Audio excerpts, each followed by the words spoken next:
Very special good evening everyone. कैसे हो आप लोग? आई होप आप सभी लोग अच्छे होंगे, पढ़ाई भी ज़बरदस्त चल रही होगी। दोस्तों, आज की क्लास में हम लोग जीके यानी जनरल नॉलेज के इम्पॉर्टेंट क्वेश्चंस करेंगे जो आपके बिहार पैरामेडिकल 2023 की परीक्षा के लिए काफ़ी इम्पॉर्टेंट होंगे। लिए अभी ज्वाइन कीजिए हमारे Telegram channel study with Ritesh को।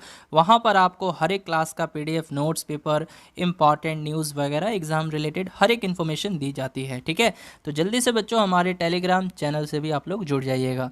तो चलिए बच्चों, पहला क्वेश्चन है, इतिहास में जहीरुद्दीन मोहम्मद किस नाम से बेहतर जाना जाता है। यानी यहाँ पे क्वेश्चन ये कह रहा है कि भाई किस शासक को जहरुद्दीन मोहम्मद के नाम से जाना जाता है। बताइएगा किस शासक को। जी हाँ, किस मुगल शासक को जहीरुद्दीन मोहम्मद के नाम से भी जाना जाता है। तो अकबर है, औरंगजेब, बाबर या शाहजहां। जल्दी से बताइएगा, सभी स्टूडेंट बताएंगे। जी हाँ, बिल्कुल फास्ट। इतिहास में जहीरुद्दीन मोहम्मद किस नाम से बेहतर जाना जाता है।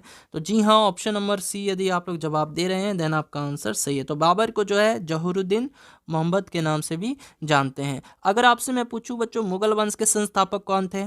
मुगल वंश के संस्थापक कौन थे? तो मुगल वंश के संस्थापक में किसका नाम आ जाता है? बताइए, मुगल वंश के संस्थापक कौन थे? तो ये बाबर ही थे। याद रखना है, बाबर। ठीक है, चलिए। और बाबर के द्वारा जो है काफ़ी युद्ध लड़े गए, है ना बच्चों। चलिए वो भी जान लेते हैं हम लोग एक बार।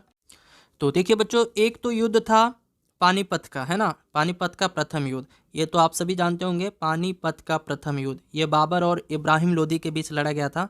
ठीक है, पानीपत का प्रथम युद्ध किसके बीच लड़ा गया था बच्चों? बाबर और इब्राहिम लोदी। किसके? बाबर और इब्राहिम लोदी के बीच लड़ा गया था। और ये कब लड़ा गया था? तो 1526 ईस्वी में लड़ा गया था। ठीक है, फिर इसके बाद जो है बच्चों खानवा का युद्ध भी लड़ा गया था। खानवा का युद्ध, ठीक है, खानवा का युद्ध भी लड़ा गया था। और ये बाबर एवं राणा सांगा के बीच हुआ था। किसके बीच हुआ था? तो बाबर एवं राणा सांगा। जी हाँ, बाबर एवं राणा सांगा के मध्य ये युद्ध लड़ा गया था बच्चों। और ये कब लड़ा गया था? तो ये 1527 ईस्वी में लड़ा गया था। ठीक है, और फिर इसके बाद चंदेरी का भी युद्ध लड़ा गया था। ये सभी युद्ध हैं बाबर के द्वारा लड़े गए हैं। ठीक है, तो ये सब इंपॉर्टेंट हो जाते हैं। तो चंदेरी का युद्ध भी लड़ा गया था।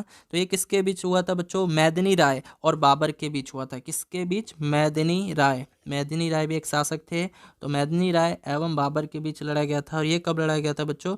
तो ये 1528 ईस्वी में लड़ा गया था, है ना। यानी देख सकते हो, एक साल के बाद देखो युद्ध लड़ते गए हैं बाबर, है ना। 1526 में, फिर 27 में, फिर 28 में। और फिर इसके बाद जो है एक घाघरा का युद्ध भी इनके द्वारा लड़ा गया था। ठीक है, घाघरा। तो घाघरा का युद्ध जो है ये किन के बीच हुआ था? तो ये भी जान लीजिए बच्चों, ये अफगानी एवं बाबर के बीच हुआ था। अफगानी एवं बाबर। किसके बीच? अफगानी एवं बाबर के मध्य लड़ा गया था। और ये कब लड़ा गया था बच्चों? तो ये भी आपको याद रखना है, 1529 में। जी हाँ, कब लड़ा गया था? तो 1529 में। तो ये सभी युद्ध जो है बाबर के द्वारा लड़े गए हैं, तो आपको याद रखना है। ठीक है बच्चों, चलिए बढ़ते हैं अगले क्वेश्चन की तरफ। चलिए बच्चों, इसके बाद अगला प्रश्न है, अरावली पहाड़ियाँ किस राज्य से होकर गुजरती हैं। बताना है, अरावली पहाड़ियाँ किस राज्य से होकर गुजरती है। महाराष्ट्र, मध्य प्रदेश, उत्तर प्रदेश या राजस्थान। जल्दी से बताना है, सभी स्टूडेंट बताएंगे। जी बिल्कुल फास्ट, बिल्कुल फास्ट बताना है। अरावली पहाड़ी जो है ये किस राज्य से होकर गुजरती है, यानी किस राज्य में है, ये भारत के किस राज्य में है। तो जी हाँ बच्चों, यदि आप लोगों ने आंसर दिया है राजस्थान, देन आपका आंसर सही है। तो अरावली पहाड़ियाँ जो है ये भारत के किस राज्य में है? राजस्थान में है। और देखिए बच्चों, एक क्वेश्चन ये भी याद रखना है, अगर आपसे पूछते कि भारत का सबसे प्राचीन पहाड़ कौन सा है, भारत का सबसे पुरानी पर्वत श्रृंखला कौन सी है, क्या जवाब दीजिएगा। मान के चलिए क्वेश्चन ऐसे पूछा जाता है कि भारत का, है ना बच्चों, भारत का सबसे पुरानी पर्वत श्रृंखला कौन सा है? भारत का सबसे पुरानी पर्वत श्रृंखला। तो भारत का सबसे पुरानी पर्वत श्रृंखला कौन सा है? तो ये भी याद रखना है, अरावली है। कौन सा है? अरावली है। आपके एग्जाम के लिए बहुत ही ज़्यादा इंपॉर्टेंट हो जाता है। ठीक है, चलिए चलिए बच्चों, बढ़ते हैं अगले क्वेश्चन की तरफ। चलिए बच्चों, इसके बाद अगला प्रश्न आ जाता है, करेंगे या मरेंगे भारतवर्ष के किस आंदोलन का नारा था।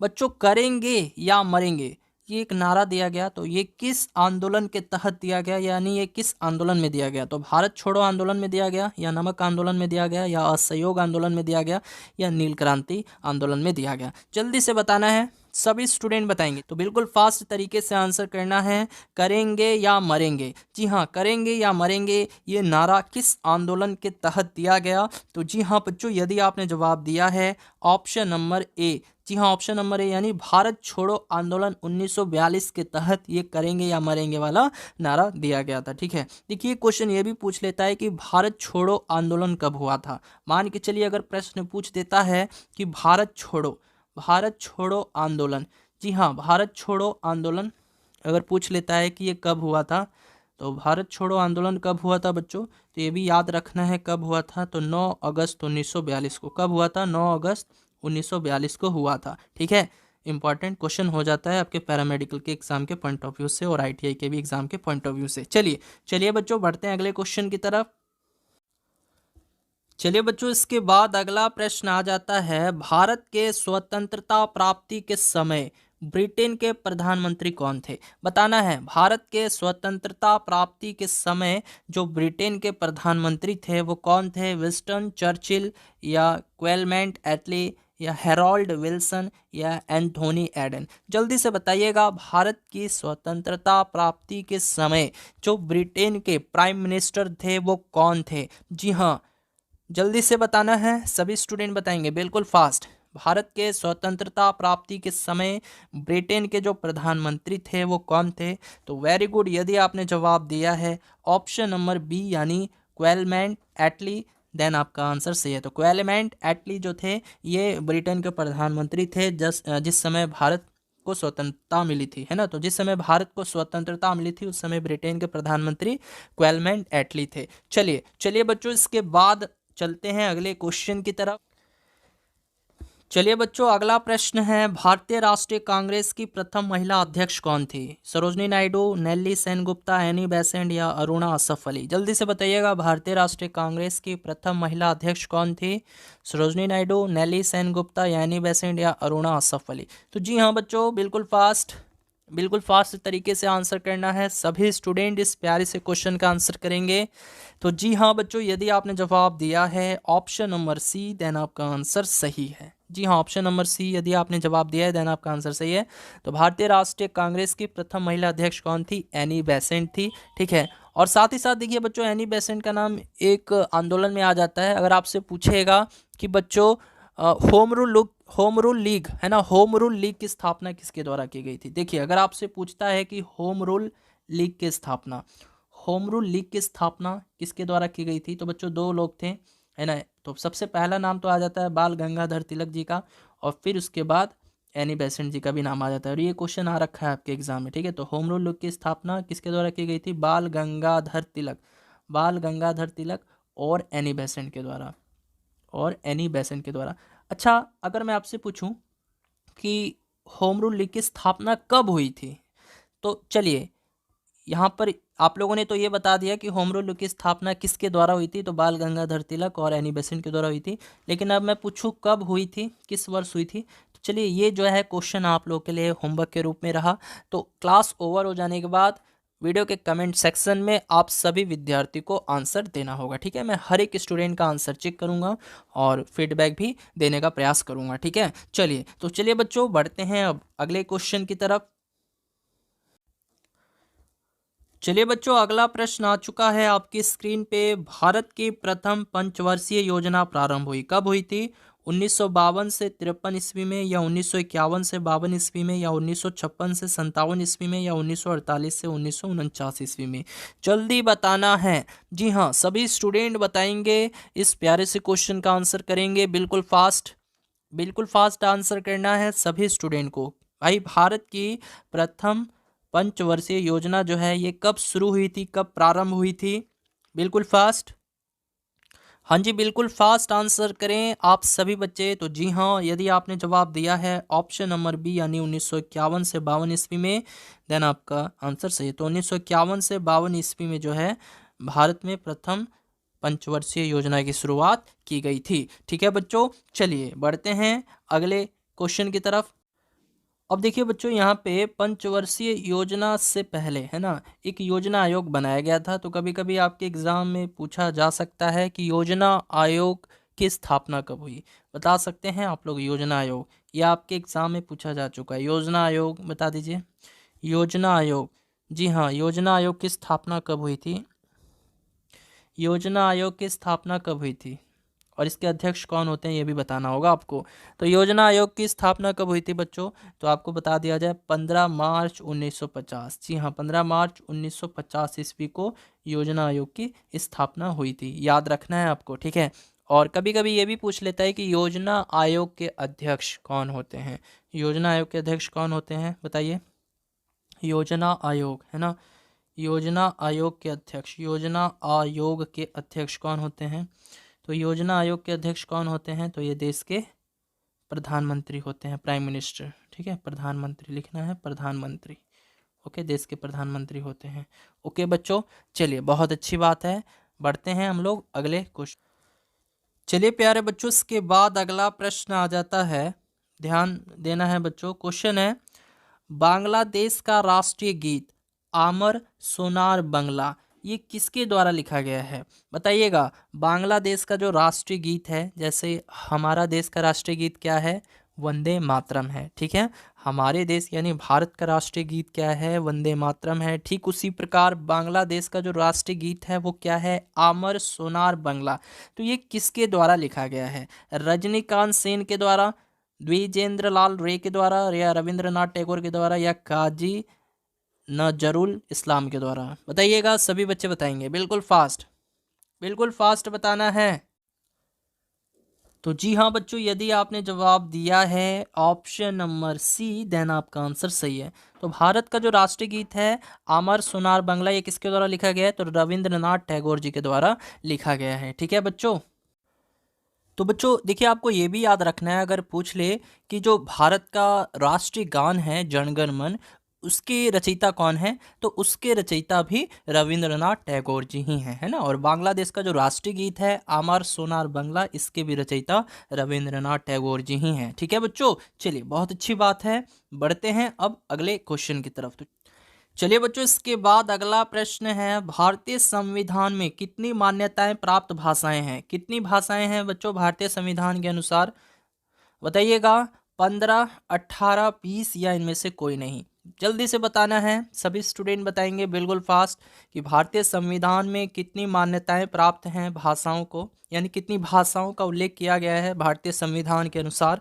तो जी हाँ बच्चों, ऑप्शन नंबर क्या हो जाएगा? ऑप्शन नंबर डी, ठीक है। ऑप्शन नंबर डी जो है सही जवाब हो जाएगा, क्योंकि यहाँ पे 22 भाषाएं हैं, 22 भाषाएं, ठीक है। हाँ जी, आपको याद रखना है। तो बच्चों आपको याद रखना है कि भारतीय संविधान की 8वीं अनुसूची में 22 भाषाओं को राजकीय भाषा के रूप में मान्यता दी गई है। क्या मैं क्या बताया? देखिए लिख लीजिए इसको, भारतीय संविधान, भारतीय संविधान, भारतीय संविधान की 8वीं अनुसूची में, जी हाँ, भारतीय संविधान की 8वीं अनुसूची में 22 भाषाओं को राजकीय भाषा के रूप में मान्यता दी गई है ना। तो ये आपको याद रखना है। तो भारतीय संविधान की 8वीं अनुसूची में, है ना, भारतीय संविधान की 8वीं अनुसूची में 22 भाषाओं को जो है राजकीय भाषा के रूप में मान्यता दी गई है, आपको याद रखना है, ठीक है। चलिए बहुत अच्छी बात है, बढ़ते हैं अगले क्वेश्चन की तरफ। देखो बच्चों क्वेश्चन ये भी पूछा जा सकता है कि किस अनुसूची के अंतर्गत 22 भाषाओं का उल्लेख किया गया है? तो क्या जवाब दीजिएगा बताइए। तो अगर आपसे पूछ लेगा कि किस अनुसूची के तहत संविधान में 22 भाषाओं का उल्लेख किया गया है, यानी भारतीय संविधान की किस अनुसूची के अंतर्गत 22 भाषाओं का वर्णन किया गया है, तो कौन सी अनुसूची है? 8वीं अनुसूची, ठीक है। चलिए बढ़ते हैं अगले क्वेश्चन की तरफ। चलिए बच्चों, इसके बाद अगला प्रश्न है, वृक्षों के संरक्षण के लिए चिपको आंदोलन किसने चलाया? बच्चों वृक्षों के संरक्षण के लिए जो है एक आंदोलन चलाया गया था, चिपको आंदोलन। तो ये किसके द्वारा चलाया गया था? सुंदरलाल बहुगुणा के द्वारा, या बैंकर रॉय के द्वारा, या मेघा पाटकर के द्वारा, या बाबा आमटे के द्वारा? जल्दी से बताना है, बेहद अच्छा क्वेश्चन है और ऐसे ही क्वेश्चन आपको आईटीआई के परीक्षा में देखने को मिल जाएंगे बच्चों। बिल्कुल फास्ट, बिल्कुल फास्ट आंसर करेंगे सभी बच्चे यहाँ पे। वृक्षों के संरक्षण के लिए चिपको आंदोलन किसने चलाया था? तो जी हाँ बच्चों, किसने चलाया था? सुंदरलाल बहुगुणा। जी हाँ, आपको याद रखना है, सुंदरलाल बहुगुणा ने 1970 के दशक में उत्तराखंडों के जंगलों को बचाने के लिए प्रसिद्ध चिपको आंदोलन की शुरुआत की थी। ठीक है, तो आपको याद रखना है। चलिए इसके बाद बढ़ते हैं हम लोग अगले क्वेश्चन की तरफ। तो चलिए बच्चों, अगला प्रश्न आ जाता है, भारत में कपास का सबसे बड़ा उत्पादक है, यानी भारत में कपास का सबसे बड़ा उत्पादक राज्य है, कौन सा है? आंध्र प्रदेश, गुजरात, राजस्थान या उत्तर प्रदेश? जल्दी से बताइएगा। भारत में कपास का सबसे बड़ा उत्पादक, भारत में कपास का सबसे बड़ा उत्पादक राज्य कौन सा है? तो जी हाँ बच्चों, कौन सा है? ये गुजरात है, गुजरात। जी हाँ, गुजरात जो है राइट आंसर हो जाएगा, है ना? तो आपको याद रखना है। और बच्चों, अगर भारत ना देकर आपको विश्व में पूछ लिया जाए, मान के चलिए ऐसे पूछ ले कि भाई विश्व में कपास का सबसे बड़ा उत्पादक देश बताइएगा। अगर आपसे मैं प्रश्न ऐसे पूछ लूं कि विश्व में, है ना, विश्व में कपास का सबसे बड़ा उत्पादक देश, विश्व में कपास का सबसे बड़ा उत्पादक देश कौन सा है? विश्व में कपास का सबसे बड़ा उत्पादक देश, विश्व में कपास का सबसे बड़ा उत्पादक देश कौन सा है? तो यह भारत हो जाता है, भारत। ठीक है, अपना देश भारत है। तो विश्व में कपास का सबसे बड़ा उत्पादक देश कौन है? भारत है, आपको याद रखना है। ठीक है बच्चों, चलिए बढ़ते हैं अगले क्वेश्चन की तरफ। चलिए बच्चों, इसके बाद अगला प्रश्न आ जाता है, अभ्रक उत्पादन में भारत का स्थान है। अभ्रक उत्पादन में भारत का जो स्थान है कितना है? चौथा है, पहला है, दूसरा है या पांचवा है? बताइएगा। अभ्रक उत्पादन में भारत का जो स्थान है वो क्या है? अभ्रक उत्पादन में भारत का जो स्थान है बच्चों वो क्या है?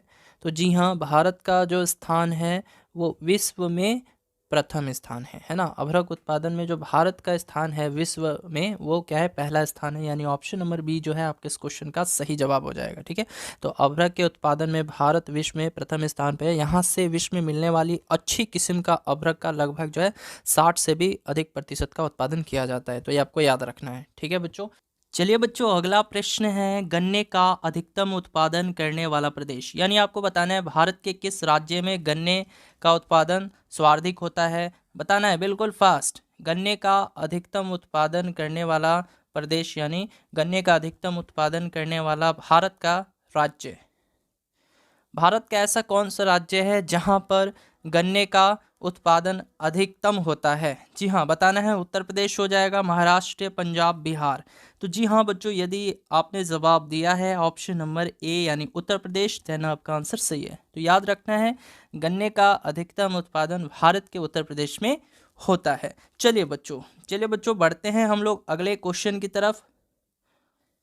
चलिए बच्चों, अगला प्रश्न है, यहाँ पे आपको बताना है किस गुप्त शासक को विक्रमादित्य की उपाधि दी गई, बताना है। बिल्कुल फास्ट, बिल्कुल फास्ट बताना है, किस गुप्त शासक को विक्रमादित्य की उपाधि दी गई? समुद्रगुप्त को, या चंद्रगुप्त प्रथम को, या स्कंदगुप्त को, या चंद्रगुप्त द्वितीय को?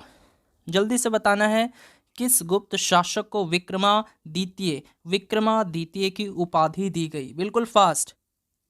तो वेरी गुड स्टूडेंट, यदि आपने जवाब दिया है ऑप्शन नंबर डी, देन आपका आंसर सही है। तो चंद्रगुप्त द्वितीय, है ना?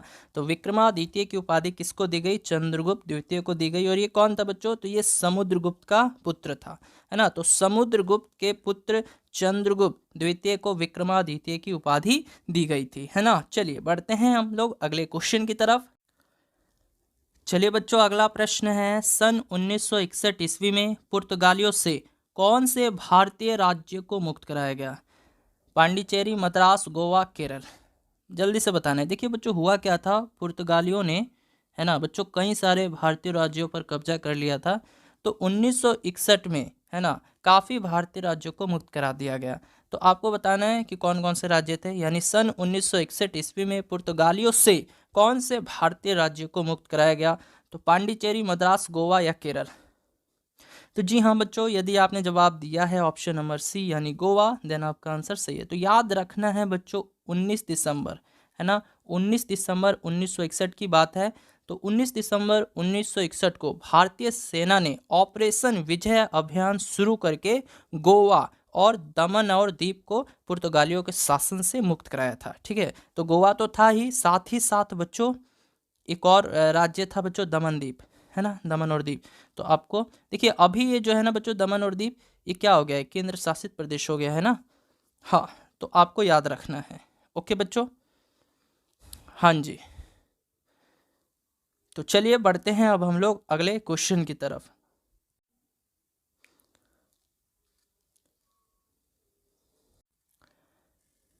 चलिए बच्चों, इसके बाद अगला प्रश्न है और आज के क्लास का लास्ट क्वेश्चन रहेगा। क्वेश्चन है, भारतीय राष्ट्रीय कांग्रेस का पहला अध्यक्ष कौन था तथा सबसे पहले उसे कब बनाया गया? तो एम जी रनाडे थे, या अरविंद घोष, डब्ल्यू सी बनर्जी, या ए ओ ह्यूम? जल्दी से बताइएगा, आपको बताना है। भारतीय राष्ट्रीय कांग्रेस के पहले अध्यक्ष यानी इंडियन नेशनल कांग्रेस, आईएनसी बोलते हैं इसको। ठीक है, तो बताना है, सभी बच्चे बताएंगे भारतीय राष्ट्रीय कांग्रेस का पहला अध्यक्ष कौन था और उन्हें कब अध्यक्ष बनाया गया था। तो जी हाँ बच्चों, यदि आपने जवाब दिया है ऑप्शन नंबर सी यानी डब्ल्यू सी बनर्जी, व्योमेश चंद्र बनर्जी इनका पूरा नाम था। और इनको कब बनाया गया था बच्चों कांग्रेस का पहला अध्यक्ष? तो 1885 ईस्वी में बनाया गया था, ये भी आपको याद रखना है। ठीक है, चलिए बहुत ही अच्छी बात है। अगर मैं आपसे पूछूं कि भारतीय राष्ट्रीय कांग्रेस की स्थापना किसके द्वारा की गई थी, क्या आप लोग बता सकते हो? भारतीय राष्ट्रीय कांग्रेस की स्थापना कब हुई थी और किसके द्वारा की गई थी?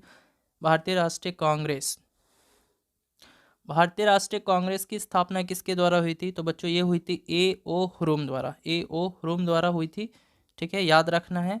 और कब हुई थी इसकी स्थापना? 1884 ईस्वी में। ठीक है, तो ये भी आपको याद रखना है बच्चों। ठीक है, तो चलिए आज की क्लास में इतना ही। यदि क्लास अच्छी लगी हो, इन्फॉर्मेटिव लगी हो, तो बच्चों हर बार की तरह इस बार भी क्लास का फीडबैक अवश्य दीजिएगा वीडियो के कमेंट सेक्शन में। तो चलिए मिलते हैं अगली वीडियो में नई जोश नई उम्मीद के साथ। तब तक के लिए bye bye, tata, good night.